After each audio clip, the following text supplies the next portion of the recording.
तो अपडेट ये है कि शिल्पी गा रही हैं और पवन भैया आपका आवाज है पियर फ्रैग वाली 2 और गीत आशुतोष तिवारी का है।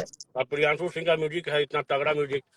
और ये प्लान ये है कि पियर फ्रैग वाली 2 जो है इस गाने को आप लोगों को प्यार देना है। अभी से एक्साइटमेंट हम समझ सकते हैं आप लोगों के अंदर जो है, उसका इवेंट हम लोग करेंगे लखनऊ में ही और बड़े तरीके से इवेंट करेंगे इस बार। और सबसे बड़ी चीज ये है कि यूट्यूब क्रिएटर के साथ साथ सबसे बड़ी बात ये है कि जितने भी लोग फैन पे चलाते हैं पवन भैया का टॉप 15 सबको इनवाइट किया जाएगा और सबको आने का मतलब उसमें क्या बोलते हैं इवेंट में रहने का मौका मिलेगा और सबको सम्मानित किया जाएगा। सबको सम्मानित भी किया जाएगा भैया के हाथों सबको सम्मानित किया जाएगा। भैया के हाथों तो प्यार आशीर्वाद देना है, गाने को हिट कराना है। फाइनली आप सबका इंतजार खत्म हुआ, क्योंकि जिस गाने का आप लोग बहुत महीनों से इंतजार कर रहे थे, गाने का नाम है पियर फराक वाली 2। तो इसी चीज को लेकर अभी से कुछ देर पहले प्रियांशु सिंह और एमएमबी रिकॉर्ड के ओनर सत्यपाल सिंह दोनों लोग लाइव आए थे, जिसमें उन्होंने इस लाइव में पियर फराक वाली 2 गाने का पूरा जानकारी दिया है और ये भी बताया है कि इस गाने को जल्दी 2 या 3 हफ्तों के अंदर फुल वीडियो के साथ एमएमबी रिकॉर्ड के यूट्यूब चैनल से इस गाने को रिलीज कर दिया जाएगा। और बाकी इस गाने का इवेंट लखनऊ में किया जा रहा है, जिसमें बहुत सारे फैन पेज वालों को और फैंस को बुलाया जाएगा और उन्हें पवन सिंह के हाथों से सम्मानित भी किया जाएगा, जैसा कि आप लोगों ने लाइव में सुना ही होगा। बाकी इससे रिलेटेड और कोई अपडेट मिलता है तो जरूर वीडियो बनेगा, इसलिए चैनल को सब्सक्राइब करके रखो ताकि अपडेट आप लोगों तक पहुंच जाए। बाकी मिलते हैं जल्दी किसी नए वीडियो के साथ में।